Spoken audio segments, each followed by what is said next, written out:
call this meeting to order. Oh, yes, you can hear me. So we are going to start with our roll call. Flournoy. Present. Hallie. Yes. Anderson. Yes. Gandy. Yes. Rasmussen. Ham. Yes. Toohill. Tom's not here tonight. Okay. Rebecca, you're going to have to move that microphone closer to you because we can't hear you down here. Okay. You'll have to adjust it so you're closer.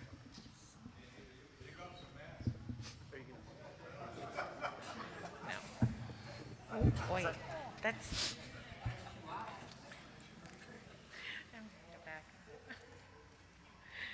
Okay, so let's go through our consent agenda.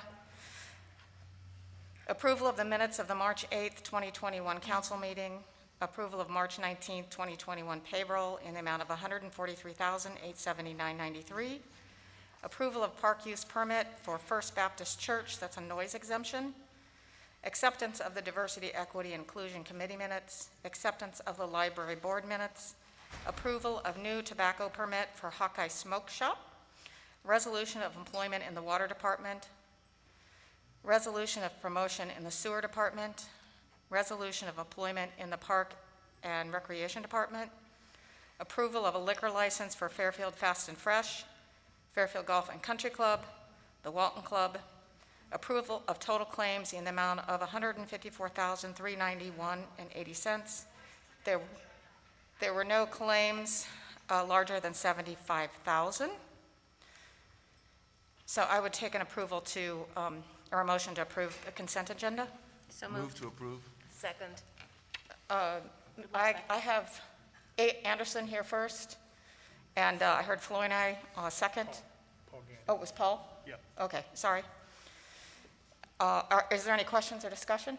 Yes, I'd like to make a correction to the minutes of the March 8th meeting.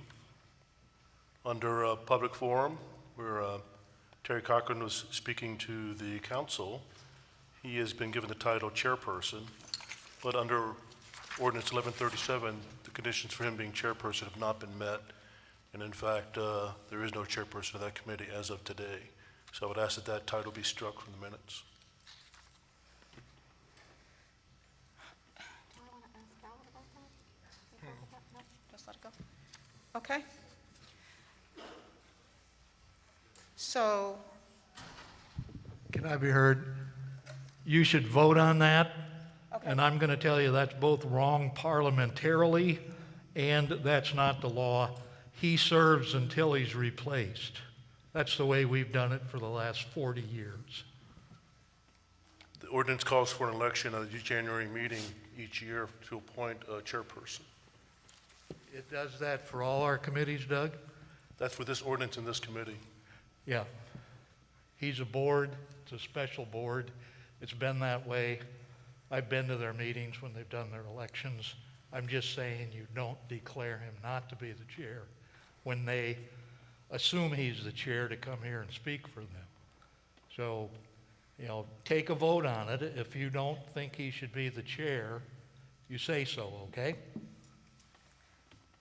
That's what Okay. I'm saying when I asked it to be struck from the minutes. okay, so let's take a vote on that specific issue to start with. I guess Doug Well, I will, make the motion that that title be struck from the minutes and they be corrected to reflect. okay, so is there a Ordinance second? Sorry, is there a second to that motion? If not, that motion doesn't move forward. Okay, so now we'll call the question. Rebecca, please call the roll on the consent agenda. Anderson. Yes. Gandy. Yes. Rasmussen. Yes. Ham.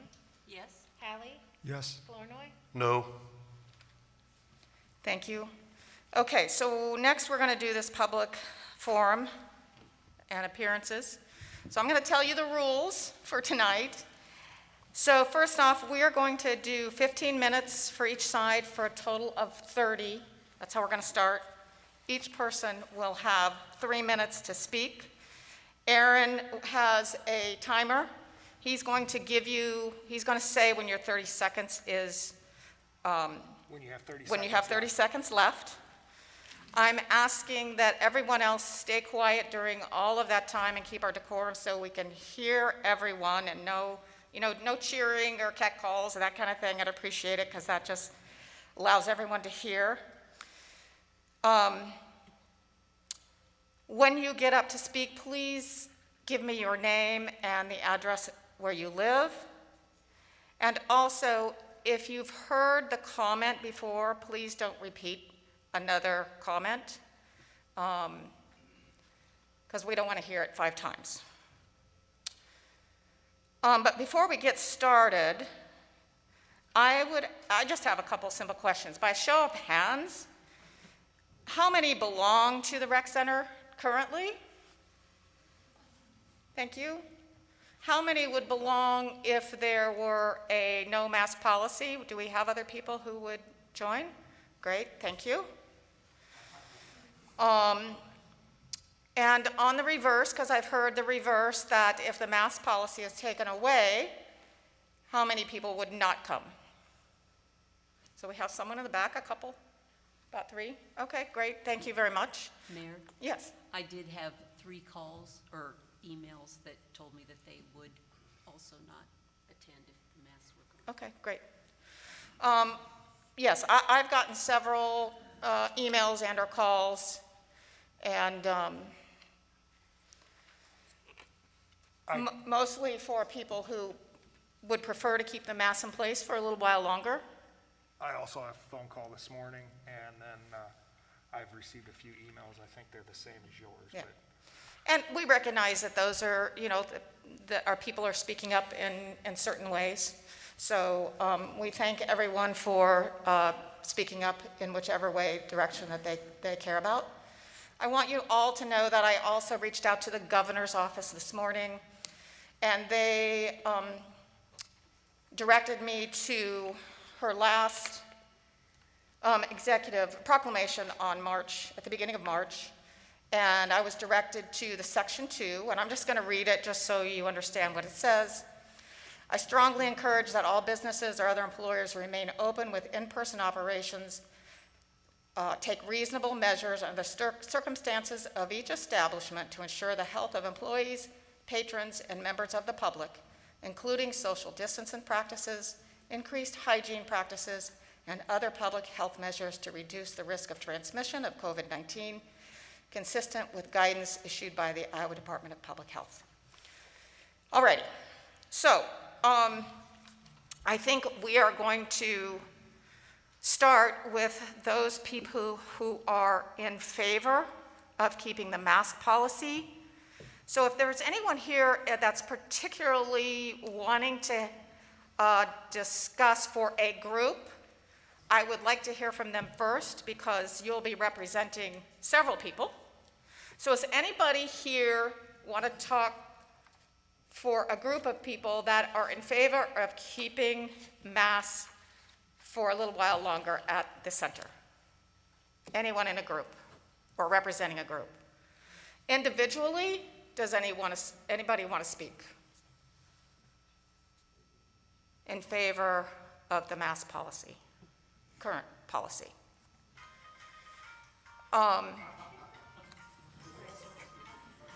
It's nice to have some good music.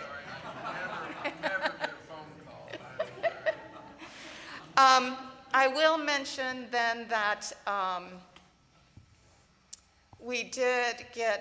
got an email this morning from Calvin that ultimately came, looks like from Dr. Cochran, with some new statistics that we have 3,500 age 65 and up people in Jefferson County. At the time of their last board meeting, the beginning of March, there were 10% fully immunized at the time of that board meeting. As of Friday, we were 25% immunized. And so he says on pace for 50% early April as anticipated. I'll just note also that he says the weight room needs at least 2 commercial grade air purifiers with HEPA filters before it can ever be considered safe without masks under any circumstances with the filters running 24/7. I don't know if Dr. Cochran is here. Calvin's here.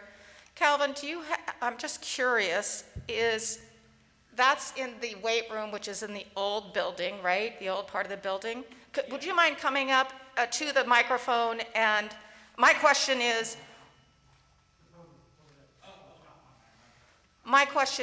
in the track area, what kind of, do we have updated filtration? What's that issue Yeah, there? we're pretty good there. I mean, obviously the facility is only, less than 5 years old, right around 5 years old. So HVAC units are still fairly new.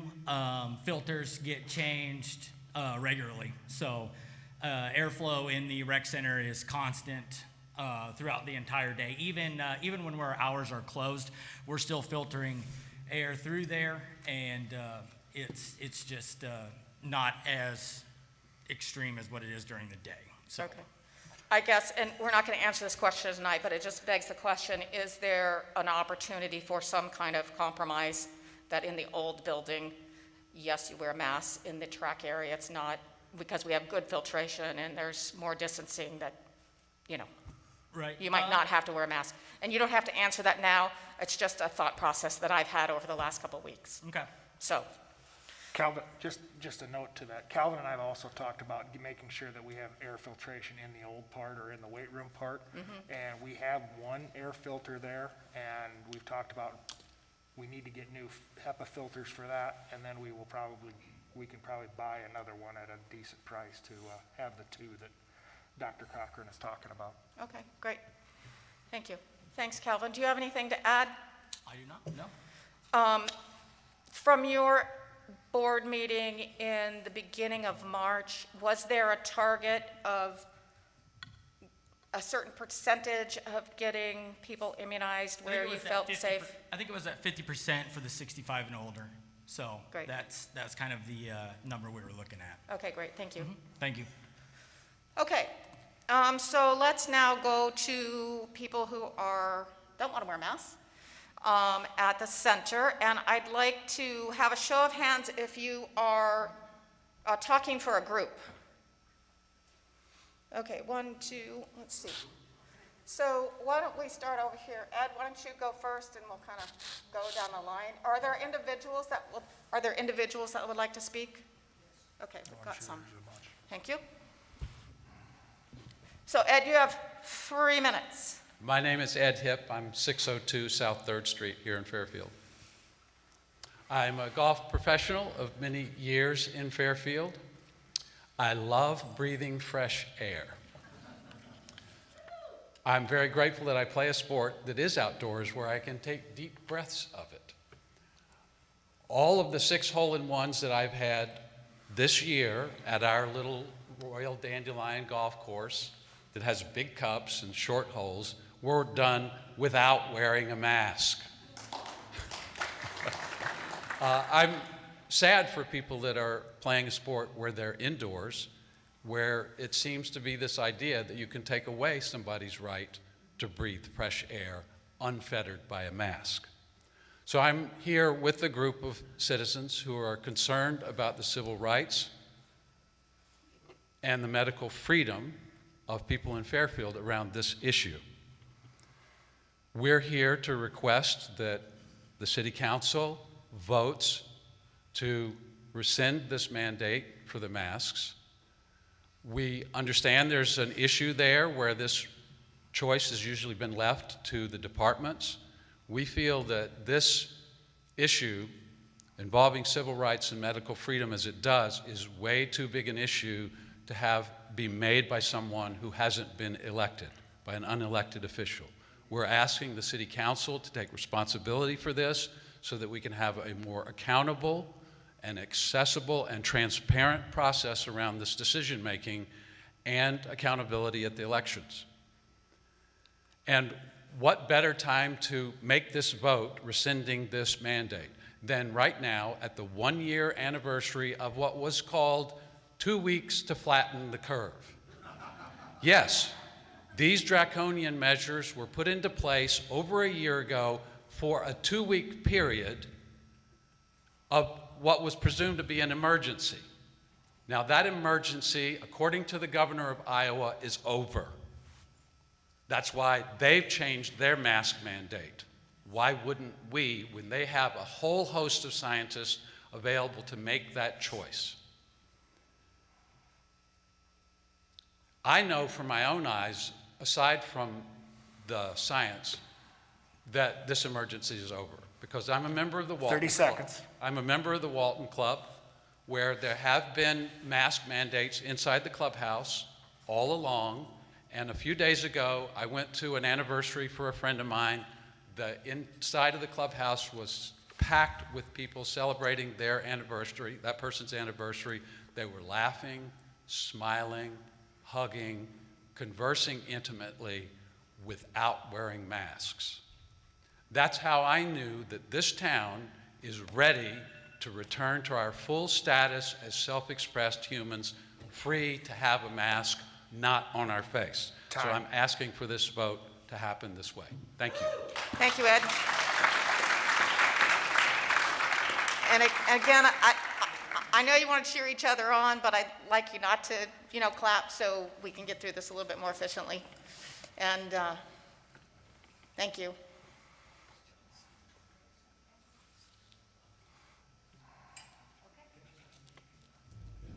Hi, everyone. So my name is John Salerno. I got my PhD here at MIU back in the early 90s. And I began working, can everyone hear in the back? Is that good? Okay, get a little closer. So Address, please. good. I'm at 2153 185th Street. I live out at Abundance Eco Village, a sustainable community here, just outside of Fairfield by 100 yards. I lived there for 15 years. In fact, I lived here for 40 years, and I went to school here at MIU and went to graduate school, got a PhD in physiology, and in the area of cell biology, biochemistry, and then I went on to work for Dr. Robert Schneider in the area of clinical research design, and for the last 25 years, we've brought in over $20 million in NIH grants. Initially, when I just graduated, I got I worked on a Title III grant for the Exercise and Sports Science Department, and that's why I got started. So I have some expertise in exercise physiology, cell biology, biochemistry, but my area has been in the last 20 years more clinical research design. So what I'm going to talk about tonight is a paper which has gotten quite a bit of press, both the mainstream and alternative. It's the MMWR. It's the CDC's big task force study that was just finished a couple weeks ago. So it's, like I say, it's hot off the press. And what they did, they actually looked at the COVID case rates and also death rates for state-issued mask mandates versus no mask mandates. And they were compared in over 2,300 counties, which is about 74% of the US, by the way. And they did this from March 1st, which is just around the time of the pandemic was officially announced by WHO, and they went all the way to December 31st. So it was a lot of data they collected. And they also looked at on-premise restaurant dining versus no on-premise restaurant dining. And they compared that to over 3,000 US counties, which is about 98% of the US. And so they collected the data also 60 days before the state mask mandates and the no on-premise dining. And after they implemented these two health policies, data was collected in these time periods, like 0 to 20 days, and 21 to 40, and 40 to 60, 60 to 80. They went all the way out to 100 days. And what they did was they used a statistical model, and they looked at percentage point changes for both 30 the seconds. positive case and the death rates. And what they found was a 1.3% reduction in both, if you average together all the deaths and all the case rates, which was quite marginal, actually, even though the press played it up. So what we can conclude from this is the type of mitigation measures that can reduce the transmission of COVID. These study results at best are marginal, and so further studies from more non-governmental independent research groups are strongly warranted Time. to confirm these findings. So this is the take-home lesson here. You need to carefully weigh the cost versus benefits in terms of protecting public health, while at the same time minimizing your time is up. damaging psychological, socioeconomic impact of these lockdown measures. Thank you very much. Thank you. Okay, I think we had someone over here. Bob, do you have something? And you're speaking for a group, is that correct? Correct, go ahead.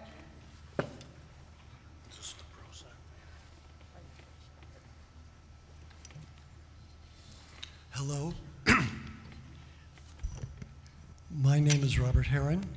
I live on the MIU campus. I'm director of the Center for Health Systems Analysis.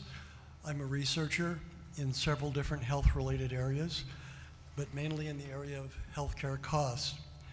I would like to also point something out from a physiological perspective.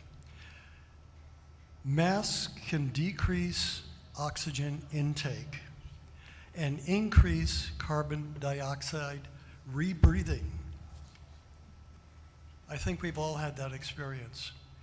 This rebreathing of CO2 when we have a mask on and reduced oxygen consumption in the long term can cause brain damage and undermine other health systems in the body. Now, do we really need to take that risk? Numerous randomized clinical trials over many years have shown that masks do not stop the spread of viruses. This includes randomized clinical trials, which are the gold standard for gaining medical knowledge. There's a very special study that was just completed a couple months ago in Denmark. They recruited 6,000 people in Denmark, and they randomly assigned half of them to wear masks for several months, and they randomly assigned another group to not wear a mask for several months. At the end of the period of the study, there was no statistically significant difference between these two groups in infection rates, which means the mask did absolutely zip to stop the spread of the virus. They had the same result as the people who did not wear masks had virtually the same result as the people who did wear masks. So do we really need to continue this draconian mandate here? Now, it's of special importance in the rec center because we're doing physical exercise. When we do exercise, we need more oxygen. On average, a mask will reduce oxygen intake 20%. You're wearing that mask at a time when your oxygen intake needs to increase. You need more air because 30 seconds.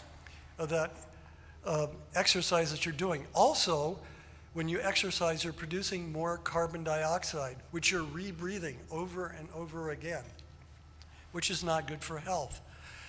I would suggest to the city attorney that he check out the possibility of lawsuits from requiring people who are doing heavy work or heavy exercise to wear a mask, because in the long term, there's a potential for some kind of physiological damage. Thank you. Thank you.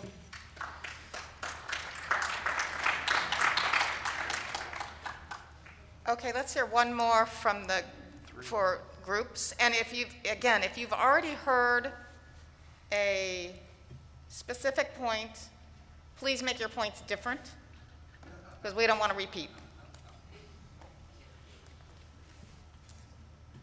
Thank you. My name is Janet Evertson. I'm at 501 North Main, Fairfield. I've been here 21 years, raised my boys here in the school system, Marishi School.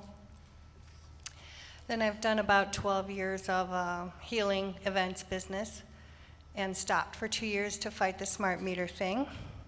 And now I'm back working at Terra Natural as the COVID has slowed down my event business. Anyway, the main thing I want to say, since all the studies have already been mentioned and they're out there, is for all of us to remember that at one time we were all friends.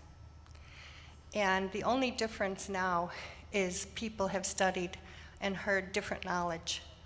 So if we can just forgive our friends and remember who they are and understand that they have just come to understand through this other method or this other method. And they could still be your friend, even though people have gotten angry and insulting. You know, let's try not to go there, because this whole thing will blow over someday, and we can go back to loving each other as a community. So everybody already said everything as far as the studies go, and the only thing I originally volunteered to say was, those who are afraid and believe the masks are effective, to protect them. If that's really true for them, then they should be okay for those of us who don't want to wear them, because they are hence protected. That was just my thinking on the subject. Thank you. Thank you, Janet. Ed? So,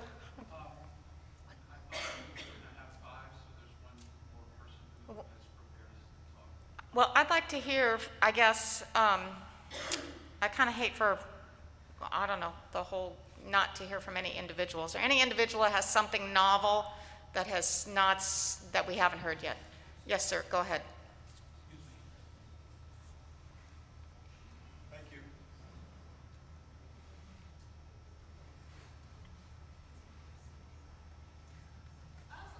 My name is Brad Prager. I live at 2050 Ruby Lane, Unit 1 in North Campus Village. And I got my master's degree from San Jose State University in societal futures. And one of the things I'm expert in is what I call sky is falling theories. And these are theories where the sky is falling and things are terrible and everybody's going to die. And over the past 50 years, every one of those theories has been proven wrong. And I believe absolutely that when we wise up, we will understand that this mask stuff is absolutely a fraud and it will be absolutely proven wrong. That's number one. Number two, I did all these studies that you're talking about, and I did a 9-minute video on the mask and no masks that I think is a pretty damn good job, if I do say so myself, since I recorded it in my basement. But anyhow, you're welcome to see that video if you want to, and that gives you all kinds of good information, everything you've heard here and more. But one thing that I do want to say, from all of my research, I'm absolutely convinced that you are in greater danger from being hit by lightning walking to the rec center than from getting COVID-19 in the rec center. Thank you. Thank you. Okay, we have about 3 more minutes for people against masks. So go ahead, you have 3 minutes. My name is Virginia Lagunas, and I live at 503 West Carpenter Avenue. I've been in Fairfield for 4 years now, and I love this community very much, and I love everything that the community has brought to me. Our world is really sick, and our world is not as healthy as it could be. It's not fair to me, the world my generation is inheriting. It makes me really sad. I actually moved to Fairfield because I wanted to be part of that solution of creating a healthier world for me, for everyone, and for the future generations. I believe in the human potential. I don't like wearing a mask, and I cannot wear one because it makes me dizzy, it makes me lightheaded, and honestly, it makes me really sad to see other people be afraid of people who do not fear the virus because they believe in their immune system. I don't like people telling me what to do, and I believe in the promise of America and the promise of freedom. That as human beings, we must always have a choice, especially when it comes to our personal medical decisions. I believe in my immune system, and I'm not spreading disease, so stop treating me like I'm spreading disease. There's numerous stories that show the opposite of what the media is feeding us. When you project all your illness on me by forcing me to wear a mask, it's not acceptable, it's very disrespectful. I'm a human being, don't treat me like a vector of disease. Treat me like a human being. I think a lot of people are just going along with fear because they don't have the courage to take responsibility for their own health. And when my city government reinforces this fear, it's really damaging to the mental health of others, including my own. The hysterical fear is making us sick and is traumatizing our children and needs to stop. I believe in health, and the power of the immune system. I'm a healthy person and I celebrate my health.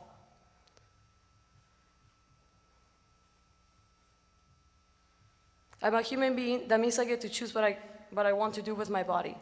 That means seeing my face and other human faces. So please don't erase all the beautiful expressions of the human face, because when you do so, I view that as a violation of my civil rights. For me, wearing a mask is symbolic of silencing my creative human expression. I believe I have a human right to show my face. So please respect my health. Please respect me. Thank you very much. Thank you very much. Is that it? Okay, I think we've hit our 15 minutes against masks. We've hit our 15 minutes. I think we do have one person who would like to speak for masks. Council, are you okay, since nobody spoke earlier, are you okay with someone right now? You okay with that? There's a lady back here. Right. You okay with that? I can't see you shaking your heads. Yes. Okay, Carol, go ahead.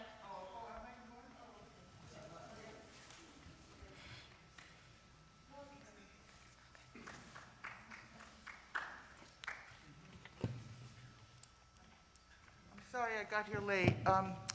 I want to say I love the gym, and I feel very grateful that Fairfield has an open gym, because most cities and towns don't, and I'm very grateful for that, very. I kept going even though people weren't wearing masks early. It wasn't even mandated, because it's so important to my health, mental and physical. And I did get COVID, and I think I got it there at the gym, and it wasn't a terrible, here I am alive. So I survived. But I've heard a few people, and I came late, so I might have missed it, say it's up to them whether they want to wear a mask, because they're willing to not protect themselves with a mask. But I don't know if everybody understands that by wearing a mask, I'm protecting you. Because if I am Let her talk. if I am asymptomatically carrying it, I can give it to you. And so by my wearing a mask, I'm protecting you. I'm not protecting myself. That's one thing. And there was something else important I wanted to say.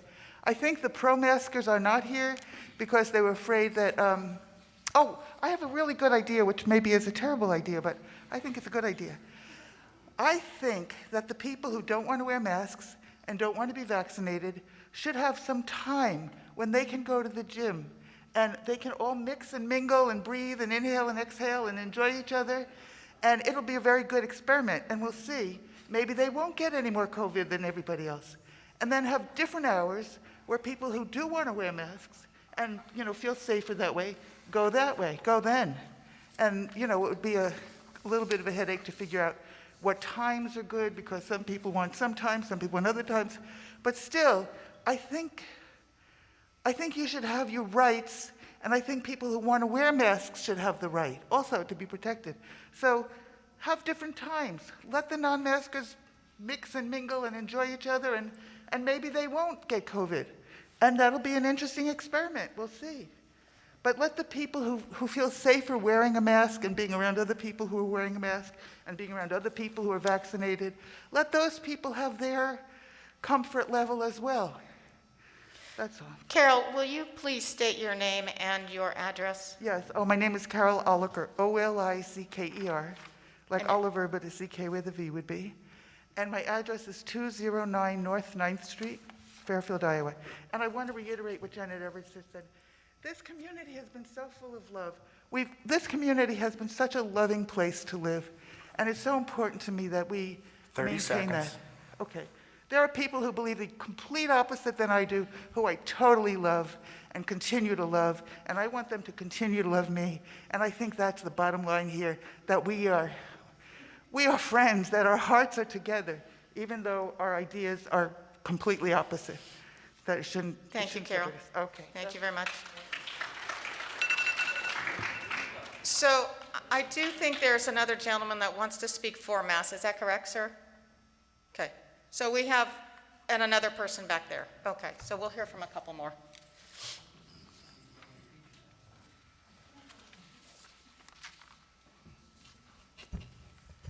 I am Dr. David Sands. I live at 107 Full Moon Lane in Fairfield. As a physician, I am comfortable wearing a mask. I've done it for hours and hours on end.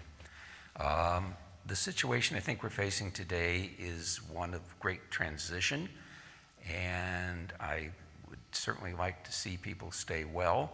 I appreciate sitting here amongst my friends who are so health conscious that you may feel that you're not likely to catch COVID. I certainly felt that way, yet I still protected myself, and I still managed to catch COVID. And I don't go out that much. I wouldn't wish it on anybody, but I did survive it. I think we need to respect that some people in the community, perhaps the vast majority, actually are not as health conscious as most of us here in the room. And the rec center is a public place that is frequented by people who maybe do not follow diets and routines that are as health promoting as those of you in the room. Therefore, we're going to have a policy, at least for the time being, and it may not be very much longer, that we're able to accommodate people with all persuasions. I think our mask policy has not been unreasonable. I have read the MMWR report. Our person who commented on it left out some of the considerations at the end of the paper that suggested that, for one thing, no follow-up was actually done on an individual basis to see whether the people who were social distancing actually did social distance, who were in the category of social distancing by virtue of the government's orders, actually did it. It was just based on whether or not the state or region, the county, had ordered it, and then whether or not it was followed, social distancing, masking, etc. So the science and the public health officials have been telling us that we should be wearing masks when we're out. If you don't want to wear a mask, I'm not that concerned about it if you really are health conscious, but you may be putting yourself at risk by being associated with people who aren't so health conscious, and I think we have to recognize that an awful lot of people have 30 died. seconds. So I encourage us to develop a accommodating policy, a more neutral policy, if you will, or something in the middle of all of this that allows us to go forward, because I'm really looking forward to getting back into the rec center, but I can't wear a N95 mask while I'm playing basketball. Thank you. Thank you. Okay, we're going to have one more gentleman, and please, if you'll make new comments, we'd appreciate that.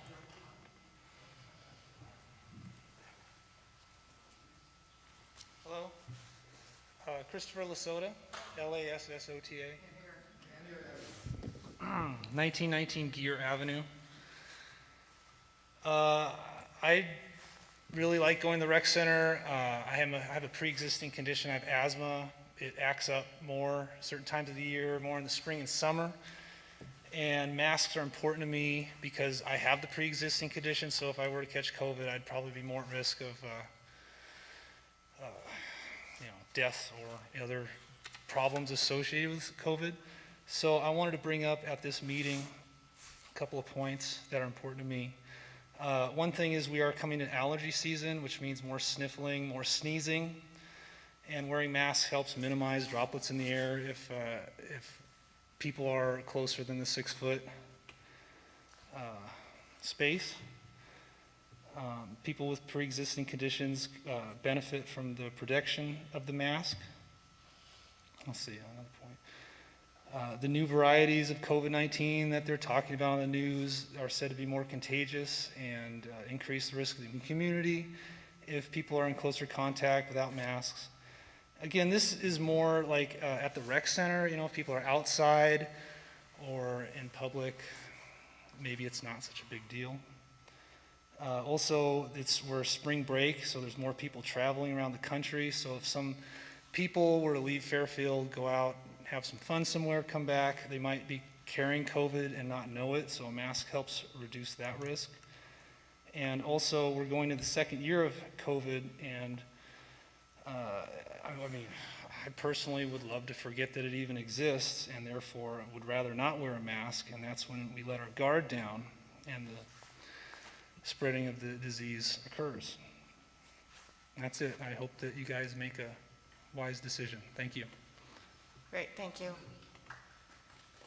So I want to thank everybody that's come tonight. I also especially want to thank Calvin and his department and their board. I know it has not been easy.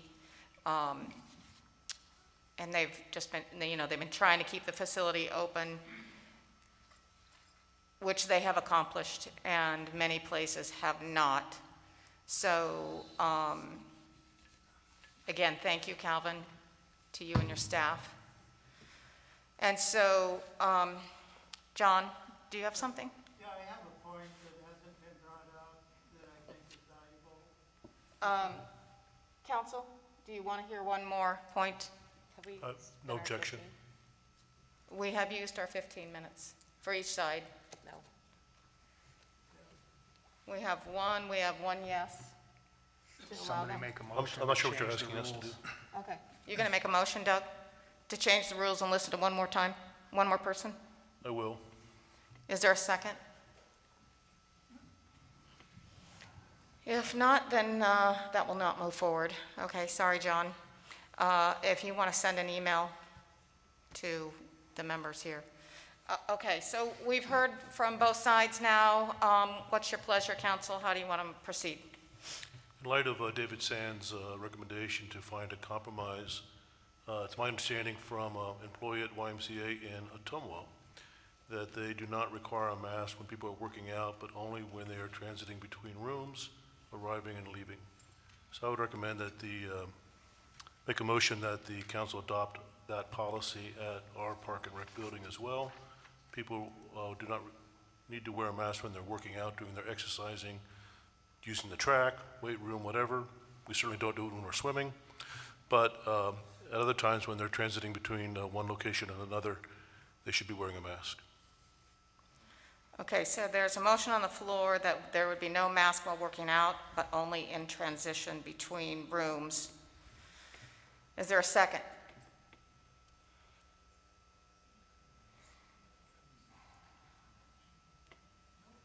Hearing none, that motion will not move forward.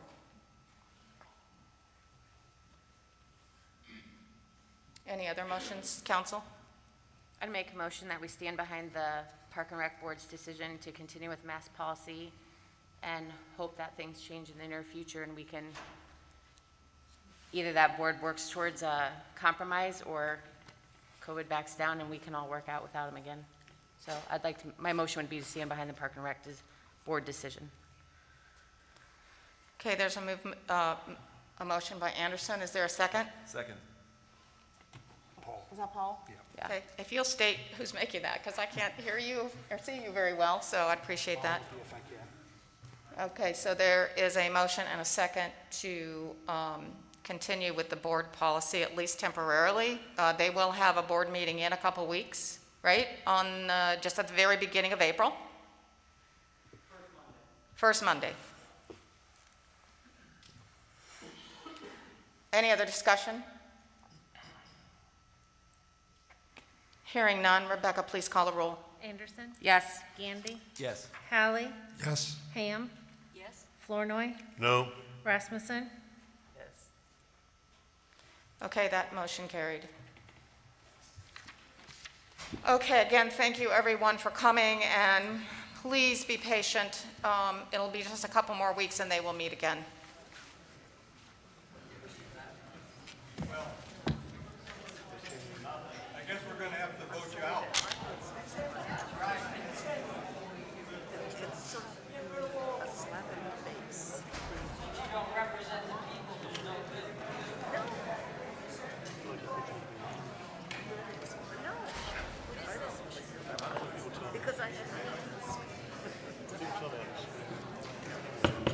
The council is still in session, so I'm going to ask people to leave. You can reach out to your council member tomorrow or the next day. Please leave quietly, and you can discuss anything outside. Thank you. Or can stay for the rest of the meeting. Yeah, or you can stay for the rest of the meeting.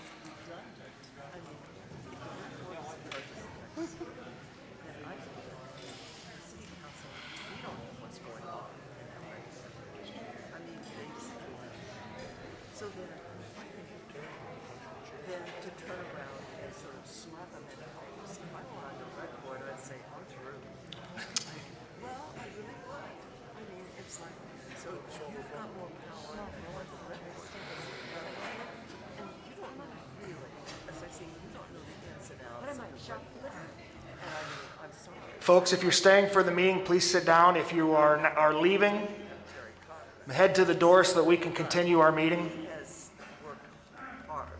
Please use the door here to the east. Don't go through the Civic Center.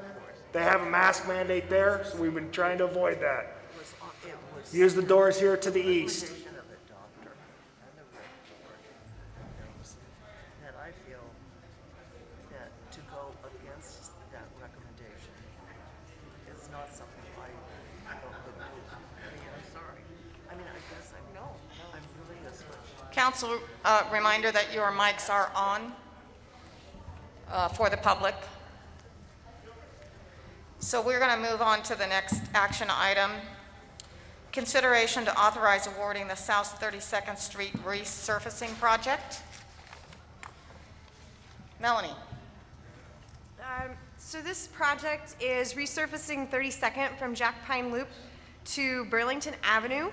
This project was let through the Iowa DOT because of the funding source.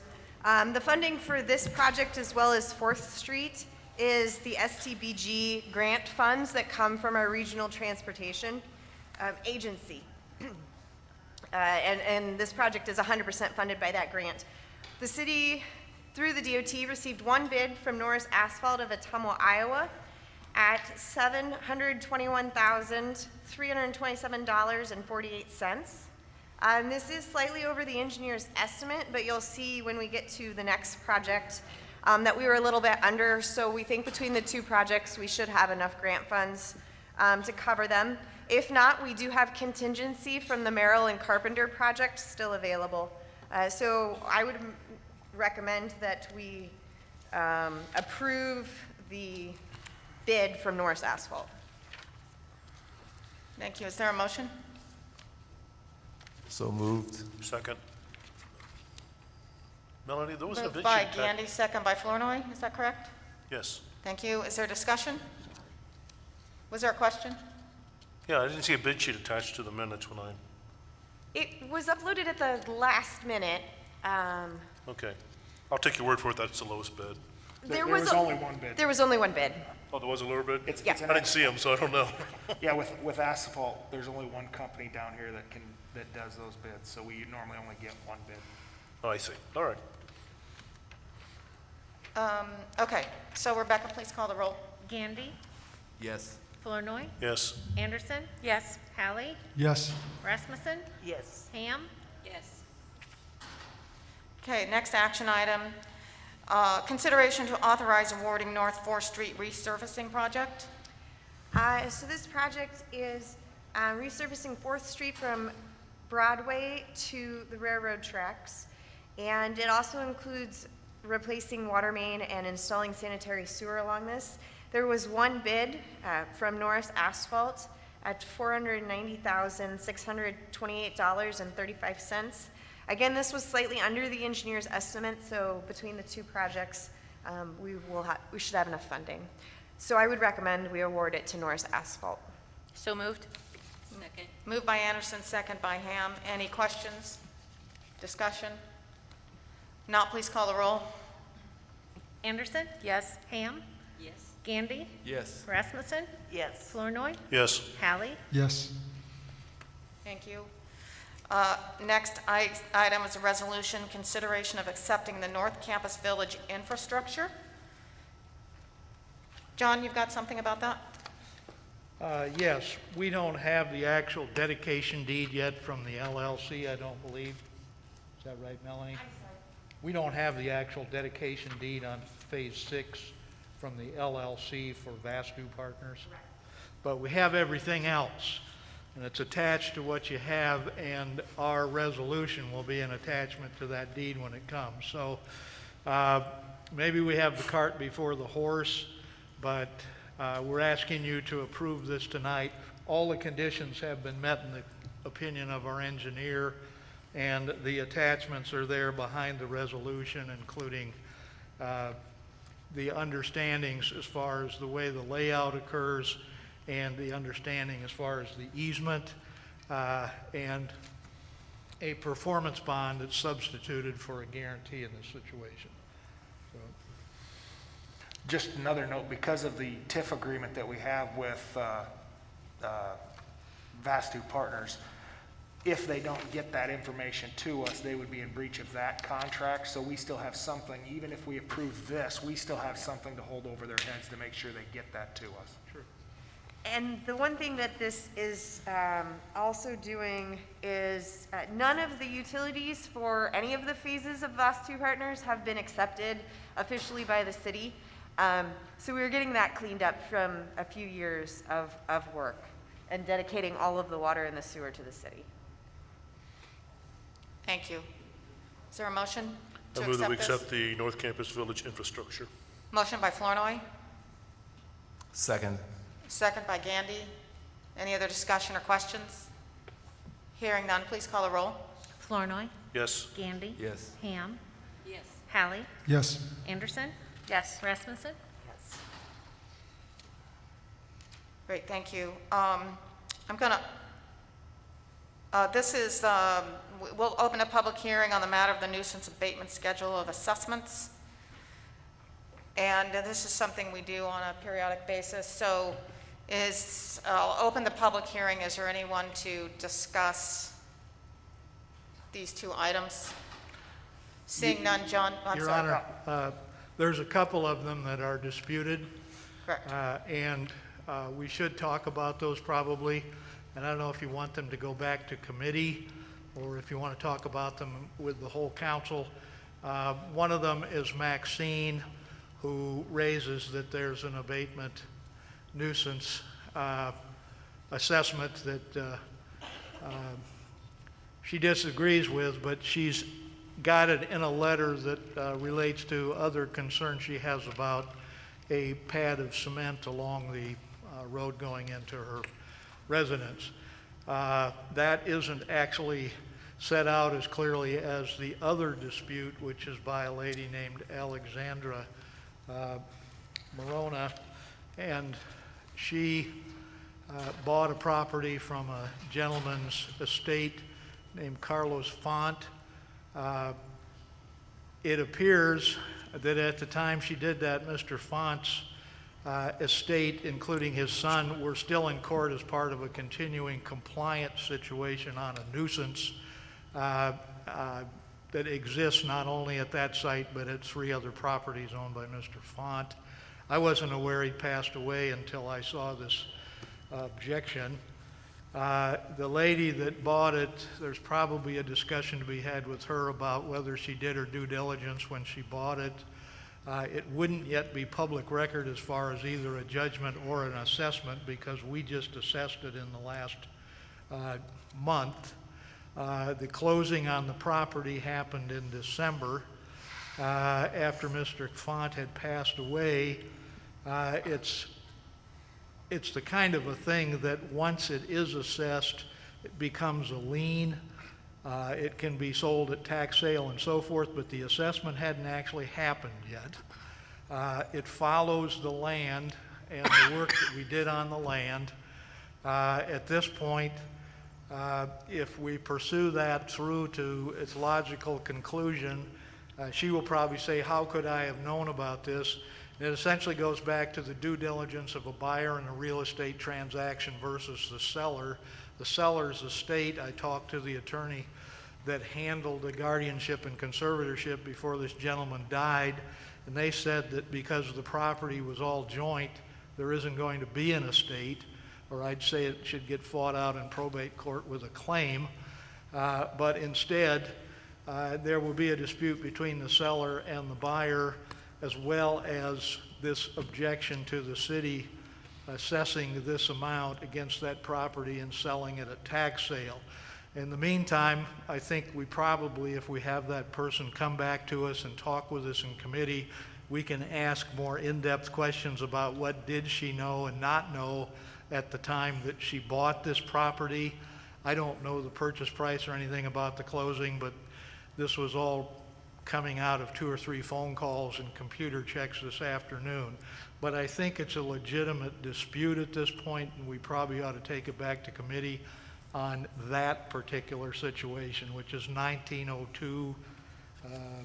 1502 Dogwood. 1502. You've got it in front of you, yes. I would encourage you to go ahead with the rest of the resolution, but accept out that matter.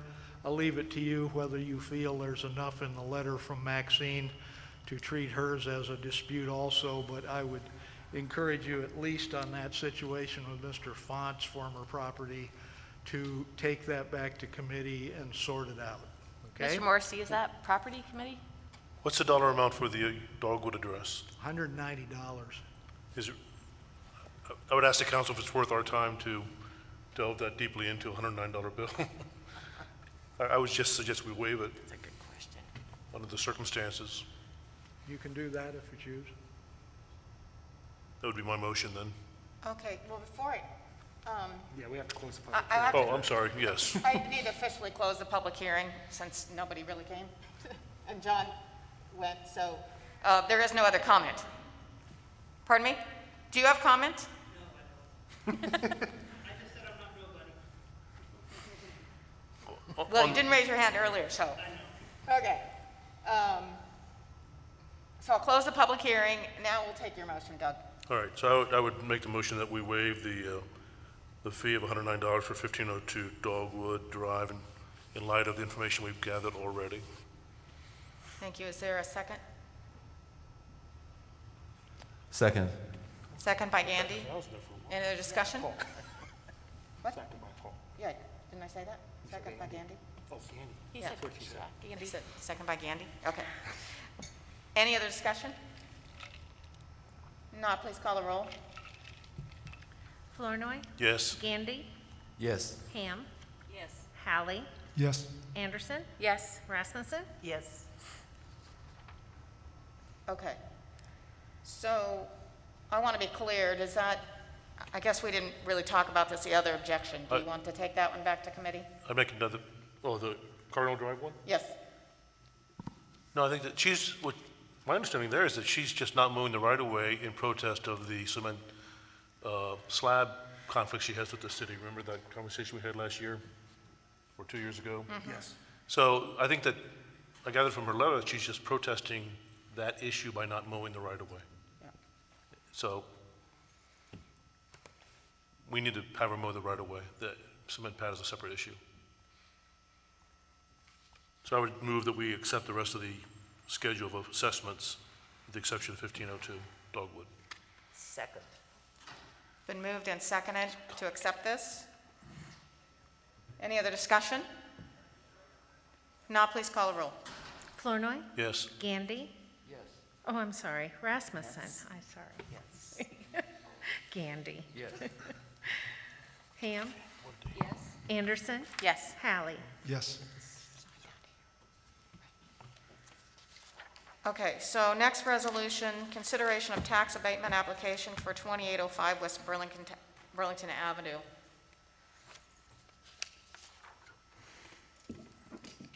The only question I have on this is, are they going to build this new building in the same footprint of the existing property? They have to, right? Oh, that's the mortuary, isn't it? Scott. Scott, do you know, are they going to build within their current? Yeah. Can you come to the microphone, please? Sorry, Scott. I know you're walking that direction, but before you talk. I'm not even sure what the blueprint was of the building before that, to tell you the truth. But they are going to be putting up a new funeral home and crematory here. They've met all the setbacks and everything that we require in a business district. Thank you, Jason. All right. Okay. So I move we accept the tax abatement application for 2805 West Burlington. Moved by Flournoy, Second. second by Anderson. Any other discussion? Now, please call the roll. Flournoy, Yes. Anderson. Yes. Rasmussen. Ham, Yes. Gandy, Yes. Hallie. Yes. Thank you, that was passed. Next action item, consideration of change order number 5, the sanitary sewer step 2. Melanie, you want to give us a rundown? Yeah, So this change order was kind of always thought as being part of the project, but we wanted to wait and get the bids in to see where we stood. The sanitary sewer is being replaced underneath Forest Drive from Broadway to Briggs. This will tear up about half to 2/3 of the existing concrete there. So rather than replace the concrete, we're proposing, rather than patching the concrete, we're replacing, oh my goodness, rather than patching the concrete, we're proposing to replace the entire street curb to curb. So that is what the change order is for. There is also a little bit of additional sanitary sewer that we wish to add along Broadway. So there's kind of two subtotals. The pavement portion of the change order is for $180,748.50. The adding the sewer on Broadway brings the total change order to $209,391.50. Maxwell will be having a subcontractor do the paving. The paving contractor that received the bids from Merrill and Carpenter will be doing the work. So we're happy with who they've chosen, and we would recommend approval of this change order. Thank you, Melanie. Council? This is going to increase to 240,000? 209. 209, I believe. 209, 391.50? Yes. Yep. Is that covered by That's our covered by contingency? Contingency? Yes. Okay. Yep. This was actually part of our budget. We just didn't include it in the project when we bid it to make sure that we did have it in there. We'd rather add it than take too much out. Move approval of change order number 5 for the step 2. Moved by Flournoy, Second. Number 5, I mean, not 2. second by Anderson. One thing I'd like to add, probably doesn't change anything. We are adding 60 working days to the project, or 60 calendar days to the project. Right now, the substantial completion date is the first part of June, so this would move the completion date back to August. June to August is going to be the ideal time to do the paving anyway. Yes, Mr. One Hall. question. I've never seen a street project like this size paid for by wastewater funds. Is this kind of a new thing? I mean, it's kind of cool in a way because, you know, it's potentially a funding source for some of our street repair. So what USDA has said and what I've experienced in other communities in my previous life is when the utilities tear up 50% or more of the street, that's where we kind of say, okay, that the utility can pay for the paving project. And when you get into sanitary sewers, particularly ones that are in the middle of a street, by the time you get 8 foot down, you're very close to tearing up half the street. And with this one, the pipe's a little bit bigger and a little bit deeper, which means we're at that 2/3 removal anyway. And really at that point, you know, you're not adding that much by, by doing the full width, so you get a better product in the end. Cool, thanks. We all, just so you know, Michael, we also, with our capital improvement plan, we also try and coordinate street resurfacing and or replacement with the water and sewer so that, in fact, we can kind of funnel that money that way rather than eat the budget for the streets. So it's kind of it works out well, and we're trying to work more towards that, but sometimes water pipe and sewer pipe go bad prior to the street or vice versa. Yep, I'm approving of this concept. I think it's great. Okay, we have a motion on the floor to approve this action item. Any other discussion or questions? Not, please call the roll. Flournoy, Yes. Anderson, Yes. Ham, Yes. Rasmussen, Yes. Hallie, Yes. Gandy. Yes. Thank you. Next up is our capital assets improvement plan. Before I open the public hearing, Melanie or Aaron, do you want to talk about anything specific in this plan? Melanie, I don't have anything specific on this. No, I'll let Mr. Gandy present anything, and I'd be happy to answer any questions on it. Okay. You're the chair of Ways and Means, right? Oh. So, You don't have to, Paul. I don't think I had any prepared remarks. I think I spoke to the CIP at our last meeting when we gave the Ways and Means report. okay. I'd like to just make a note that the only novel thing in here that I can remember is the investigation of bike lanes on Burlington, which is questionable, right? Is public safety looking at that? I'm sorry, what are we looking at? Yeah, I didn't hear that. The bike No, lanes on. Oh, the bike lanes. French Renneker is still working on that investigation, and we have not made a recommendation or a report back to public safety yet, Okay. but we will. Okay, so with that comment, I will open the public hearing. And I will close the public hearing. Okay, so now we have the resolution to approve the capital assets and improvement plan. I have a crazy question. Just from the night of that meeting, when Ways and Means met about that, there was one small change. Did that get implemented? It was a verbiage. Yes, It did get implemented? Yes. It was related to I'm looking, it was the underfunded, correct? I would have to go back The and look at the meeting. unbudgeted capital needs. Yes, unbudgeted, thank you. The unbudgeted, yep, that was made. Okay. So I would like to propose one amendment. If you look at the fiscal year, next fiscal year, 2022, 23, and then all the ones pushed out further than that, there's a line item in each of those for building maintenance for this facility at $58,000. Now, I think that the Ways and Means Committee were under the impression that the city was leaning towards agreeing to a 3-year, $60,000 agreement that the Property Committee did not recommend to council. So that is not currently in place. I would say we strike this from future fiscal year budgets, even though this is just a capital improvement, this is not a budget, because it needs to be looked at year to year. I would argue that those funds go in the category of things we want to do, not as much things we need to do. So we need to repair our infrastructure, our streets. We want to fund nonprofit groups. So we don't do this with any other nonprofit. We don't promise Art Walk money year to year. We don't line item any of the local nonprofits. So what we decided from the property committee and the recommendation we made to council was to maintain the lease agreement that allows the FACC board to use this facility for free, and they maintain it. So we're giving them $58K.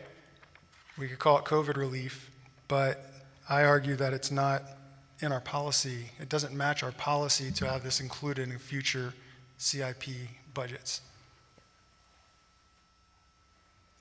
And Mr. Hawley had spoken to me about this before the council meeting, and particularly in the lost funding source on the CIP, not all of those funds are allocated in future years because of the nonprofit and additional work that we often do with the lost. So removing those from future years doesn't make there look like there's a gap. It doesn't look like we're not doing our due diligence.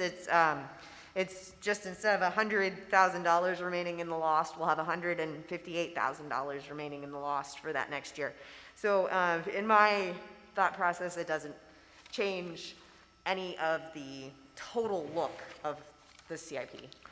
It also allows us to do an annual appropriation, which is fine. Yeah. Yep. From our perspective. Like we do with all the other nonprofit grants, yeah. It's a year-to-year consideration. Yep. I concur. So that's my motion, accept it with that one amendment. Okay, there's a motion on the floor by Mr. Hawley. Is there a second?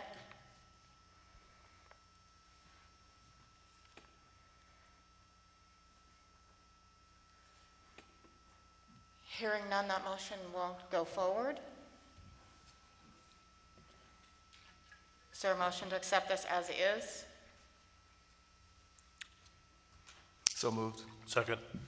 Moved by Gandy, second by Flournoy. Any discussion? Rebecca, please call the roll. Gandy, Yes. Flournoy, Yes. Ham, Yes. Hallie, No. Yes. Anderson, Yes. Rasmussen, She said yes. Yes, okay, sorry. Okay, we'll move on to the fiscal year 22 budget. Before I open the public hearing, Paul, do you have any comments? Yes, in this particular case, I do. I thought it would be useful for our citizens to know some of what we decided or what we are proposing to the council, both through the Ways and Means Committee and also through the Personnel Committee. I believe Aaron in his budget presentation memo indicates that most employees got a 2.5% raise from year to year, which I think is fairly standard. But some employees got more than that. We want to make sure the citizens are aware of that. As a member of the Public Safety Committee, we had a meeting last week and we discussed the problem we have of retaining police officers. And if you remember, this summer, the City Council recommended that we increase the salary of police officers so that we have a better chance of retaining them, to make our salaries more competitive with the area, with the neighboring communities. And we've done so. It's too early to tell whether or not that's going to be have a positive effect or help reduce the problem of retention, but nonetheless, we thought it was something we needed to do in order to be competitive. Similarly, the Personnel Committee, we met quite a bit last year and beginning of this year, as well as the Ways and Means Committee, and reviewed, with input from city administration, salaries of various city employees. While we think it's fair and makes sense to institute the 2.5% raise for most city employees, there are some city employees that, based upon competition, that is what other city employees of the same responsibility in neighboring or similar communities, are significantly underpaid. We want to be sure that we attract the best talent for our city. We want to be sure that we retain that talent. So it was the position of the Personnel Committee and supported by the Ways and Means Committee that for certain employees, their wages be increased by more than 2.5% for those reasons. And so there are a number of them. I just want to bring this to the attention of the public so they're aware that in this budget we're asking for raises, sometimes significantly more than 2.5% for those employees, for those positions that we think warrant them. And those positions, I'm not going to give you the exact numbers, but I am going to give you some percentage of the raises. Scott Vaughn, our fire chief, his raise is 12%. Calvin Todd, who spoke this evening, his raise is 7.8%. Daryl Biscore, we're recommending his raise be 6.9%. Street employees, again, to be remain competitive, we recommend as a whole that department raise, be a plus 4.8%.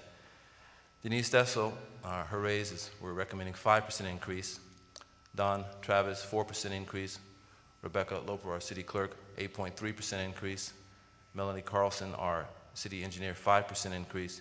And Aaron Koiker, our city administrator, an 18% increase. And again, it was a considered opinion of the Personnel Committee and the Ways and Means Committee that in order to be competitive, these are positions that, when we look at other communities, have been underpaid for quite some time.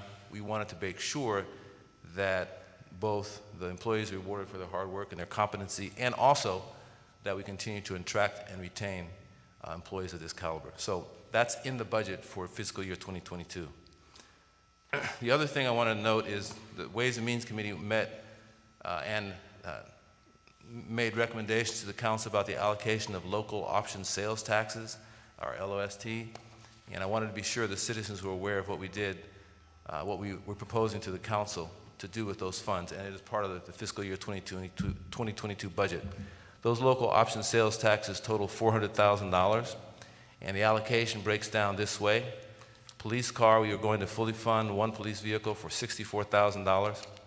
There's a city, some of the funds are going to the city hall for $1,500. Fireworks, $2,000. Fire department thermal imaging equipment, $3,400. Police reserve, $750. Special building payment, or spec building payment, $15,000. Beautification commission, $7,100. Ambulance, $30,000. Civic Center infrastructure, $50,000. Carnegie Museum Foundation, $20,000. And general fund tax relief, you'll be happy to know, citizens, $150,000. So that left $56,250 to be awarded to various organizations who submitted to the Ways and Means Committee proposals for allocation of those funds. And this is what the Ways and Means Committee has proposed. Carry-on bags, a local organization, $2,000. Central Park Dining, $7,500. Diversity, Equity, and Inclusion Committee, $1,000. Fairfield First Fridays Art Walk, $15,750. Fairfield Productions, $9,500. Habitat for Humanity, $10,000. Live on the Square, $2,500. Locust Grove Township Trustees, $2,500. Masdam Barnes Preservation Committee, $500. And Noah's Ark, $5,000. And that used, as I say, all the LOST funds, with the number one choice being the largest amount being preserved for general tax relief. So we think I think on behalf of the Ways and Means Committee, we make good decisions that are a judicious use of taxpayers' funds, but I wanted to make sure with regard to those particular areas regarding salaries and lost funds, the citizens at least were made aware of what we're doing in the interest of transparency, and know that the Ways and Means Committee, and also speaking for the Personnel Committee, if I may, we were taking care of we think we're taking good care of your tax dollars. Thank you, Mayor. Thank you, Paul. It was a very good rundown. Appreciate that. So now I will open the public hearing. Does anyone want to speak? Okay, I'll close the public hearing and ask the council for their approval on this budget or any other discussion. I make the motion that we approve the fiscal year 22 budget. Is there a second? Second. Moved by Flournoy, second by Gandy, to approve this next year's budget. Any discussion or questions? Yeah, just a couple Michael? questions real quick. First, great job, Ways and Means. It's a good budget. I like that 150K and local option sales tax going to tax relief. That's really wonderful. I just wanted to ask a couple questions. I know that the proposed salary increases, which I'm glad to see. Well-paid employees are good employees, so getting us back to being more competitive, thank you. I don't want to say compatible. Competitive with other towns our size is important. And to that point, I know that there was kind of a feeling of not wanting to step on toes and keeping this kind of private. I would go the other way. I would make the wage study public so that our citizens see how low we are compared to other cities in our pay for our employees. And if there's concern that some people feel like they should be on this list who aren't, it's easy enough. It's kind of a nerd project, but somebody could put together a spreadsheet of all 60-some full-time employees, what their pay is every fiscal year, and keep track of who's kind of ripe for a raise. That way, it's transparent, and our employees don't feel like they're competing with one another, and our departments don't feel like they're competing with one another. So that's just a suggestion.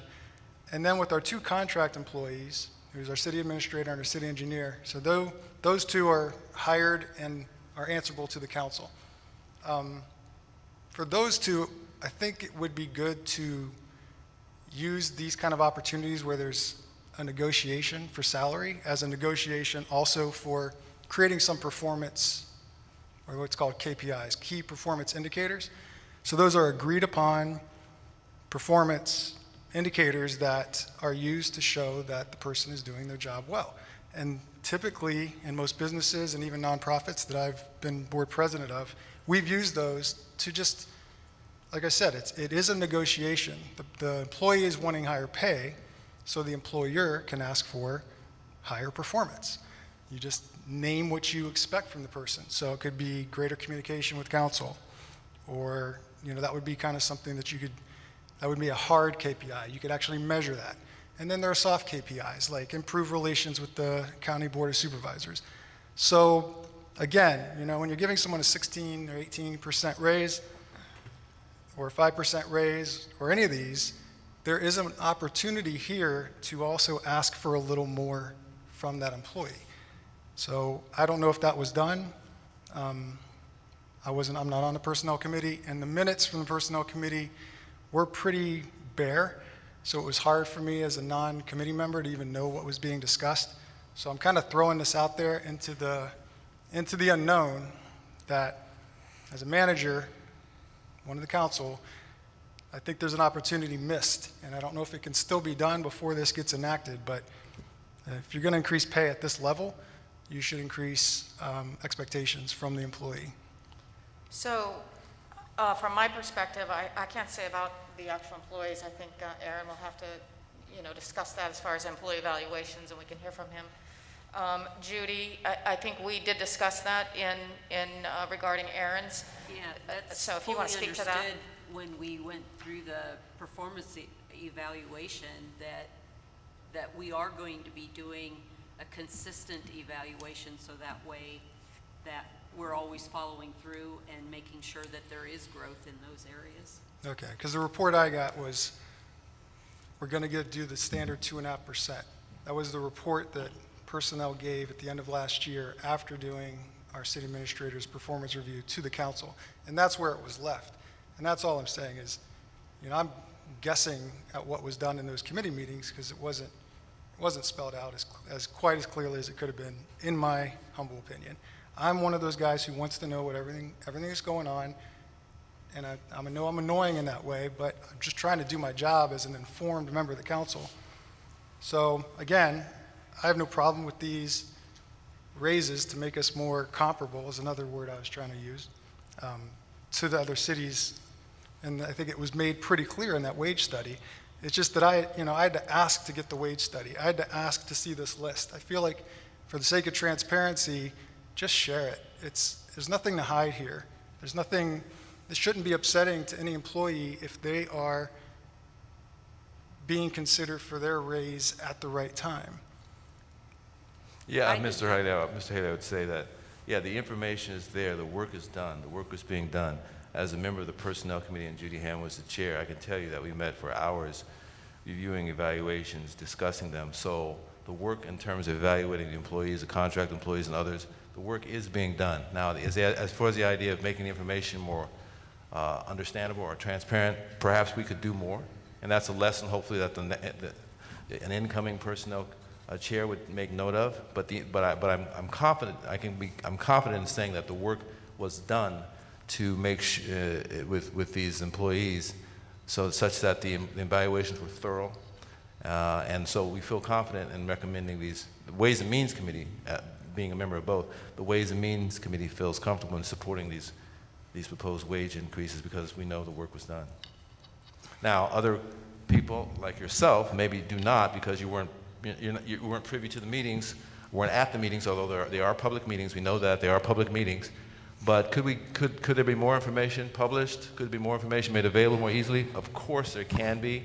We have to make a judgment, our call, based on how much time we have as council members, based on how much information, how much time we have to prepare the information to disseminate to other council members. But we try and do the actual work that needs to be done to make those evaluations proper. And I think, I feel confident saying that we did that. No, I'm sure you did the work. I'm saying the minutes were not detailed. And let's just leave it at that. My last point is, I am going to vote. Can I just add something? By way of answering your question, I would like to see, when we have an agenda and we have links, that those links and items are retained, and so when someone were to go back, say, a month from now and look at a set of agenda items, all the links are there and the documents are there, so the wage study would be attached to that agenda for that particular meeting. And so it'd be available to everybody. One of the problems with that wage study is that it was complicated to understand. It's difficult to find a job in one city and match it up with another. It's either very easy or it's very difficult to find a match. And trying to look at the responsibilities, I ended up calling the woman in Illinois who put the thing together and asked her questions. And even then I felt it was a challenge trying to go through there and match a particular person in our employment with people in other cities of similar size, whether they were available in other places they were not, and job descriptions and responsibilities. So there was quite a bit of judgment call, I think, in making those decisions. Rebecca? The links do continue to stay with the agenda. The links stay on the agenda and the calendar. You just go back to whatever meeting date you want to see. You can pull up the agenda and the links are still attached. So the wage study is linked to that particular agenda? I don't know if the No. wage study was ever Wasn't. attached to It was anything. emailed to So- the city council. It wasn't put on any of the agendas for the public So to that, see. we probably should include that on that, either the minutes or on the agenda, I guess. I would say, But like I yeah, said, if someone were to download that and try and understand it, it would be very difficult for someone, a novice, didn't have someone, Aaron Well- here, to talk to about those particular items and individuals, it'd be very difficult to interpret that document. Well, I looked through it, and I would say it's understandable, and it really gives the reasoning behind these wage increases. So the city taxpayers paid for that study. I think if they deserve to see it. And do you want to add anything as far as department heads and you feel the evaluations fit the, I mean, you obviously do feel the evaluations fit the proposed wage increases. Do you want to comment on that at all? I think we made a good choice with how we proceeded through this last couple, 2 or 3 years of adjusting wages. I think we're to a point where our employees are at a competitive wage, and I think in the future, we're probably not going to need a wage study. We may need it in a couple years, but that'll be more dependent on, should be dependent upon me keeping track a little bit like Michael said. And that is something that I intend to do, is to keep track of our wages compared to other people's, other communities, to make sure we stay competitive. And also using their evaluation to justify Correct. increasing a wage increase, Correct. Particularly if it's more than cost of living. Right. Yeah, if we go past the cost of living and do a performance-based raise, then yes, obviously an evaluation will be needed for that. Yeah. Yes, Okay. agreed. And so however we can tighten that up and make it better, that's, we can always find places to improve different things that we do. Okay, any other discussion regarding this particular item? This, Yes. just the budget in general, I'm just going to say, I'm going to vote no, and I'm voting no, and I'm not even going to throw this out as an amendment, because I can see, I don't think it'll move anywhere. But as the last remaining council member who was here in 2010, I cannot in good conscience approve the $8,000 from the tax for the convention center without having a public discussion about it. We told the voters, or I did, the council at the time, that we would not do that. We would not become responsible for the maintenance of the building. We would just buy the building. And so I'm voting no for that one part of the budget, not the wage increases, not anything else, not the lost allocation, just that one thing, just because I have to. So I'm just putting that out there. Again, I'm not even going to try to put an amendment to strike the 8,000, because I don't think it would go anywhere. But I think there needs to be a conversation with the voters if you're going to continue doing that.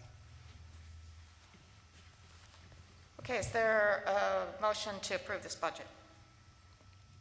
We actually already have one by. Oh, we do?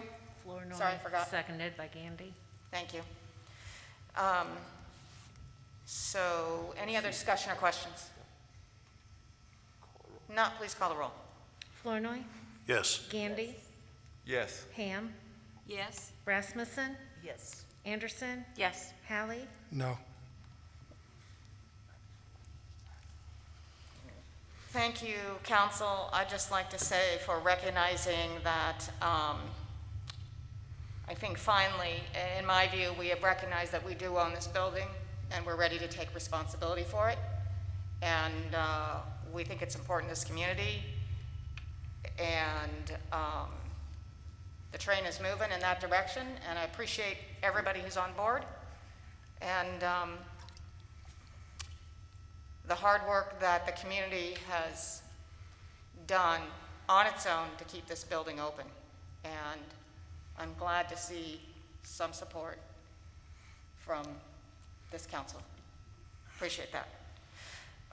Mayor's report, I would just like to share, I got a really nice letter from a citizen, and he pointed out two of our departments. One, the Daryl Biscard in the street department that took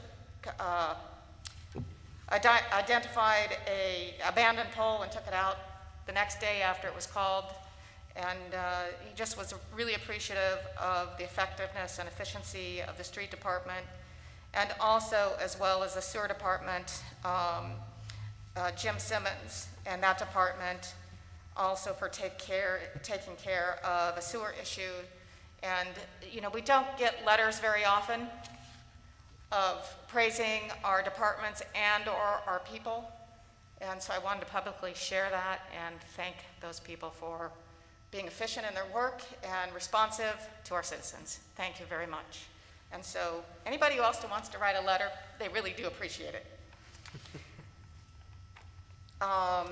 City Attorney report. John, do you have anything? No, nothing tonight. Committee and board reports. Michael, Arbor Committee. So I'm going to speak just because I was a guest at the last Arbor Committee meeting, as was our city engineer. The plan that this committee had worked on for the Lamson Woods management plan is ready for consideration of, or by, the Park and Rec Advisory Board, since it is a park department property. And if Natty Committee wants to look at it and just put their eyes on it, that's fine as well. We're not asking, the committee's not asking the council to approve the plan. We're just asking for the council to move it along to those two committees. And basically, you can look on page 2 and just kind of look at the table of contents to see that we've got all sorts of detailed management recommendations ranging from the woodlands itself, which is the main portion, to soil management, wildlife management, endangered species, water quality, pest management. Melanie put some language in the facility maintenance that makes it clear the city can come in and access our sewer if needed. So we do have some sewer lines that run through Lamson Woods. And then once we adopt this, there's an ordinance that prohibits 2 activities in Lamson Woods specifically, and those are fire and any ATV or that kind of vehicle. There's a longer list in this plan of prohibited uses, so perhaps we should make either amend the ordinance to reference the plan, maybe the easiest way to do it, just so that those are kind of recognized in our code. But at this point, we're just saying, let's pass this along to Park and Rec Advisory Board so they can give their approval. And I know Natty Committee had interest in looking at it. I actually think some of their members already have. They saw it on the agenda. So we want to get this in front of the State Preserves Board soon so that we can hopefully get it approved and start doing some of these improvements yet this summer and fall. So I'll make the motion to approve this plan, not approve it for the State Preserve Board, but to pass it along to Park and Rec Advisory Board. Okay, is there a second to that? I'll second that. Second by Ham. Any other discussion? Not, please call the roll. Hallie? Yes. Ham? Yes. Anderson? Yes. Rasmussen? Yes. Gandy? Yes. Flournoy? Yes. Great, thank you. And thanks, Michael, for getting this done. This is probably something that is long overdue, and I'd like to see that move forward. Public transportation, public safety and transportation, Katie? Public Safety and Transportation met last Wednesday evening at 5 o'clock. We had our youngest member of a committee present at 5 months old. I had to bring my granddaughter to the meeting. We had to address some personnel issues and upcoming projections for staffing concerns in the police department. We addressed testing dates and obstacles that the police department's facing in getting people to show up to take the tests. And we also addressed staffing and salary needs now and in the future. The budget that we voted on this evening does allocate for a 15th officer. If we can get that seat, if we can get somebody tested through training and in that seat. But it was pretty much a sit-down with Chief Thomas and the needs and the concerns facing the department. No action was taken at this time. Hopefully, we'll be back to try to help solve some of those problems. Great, thank you, Katie. Administrative department reports, Aaron? Mel, do you want to, okay. So, a couple of things.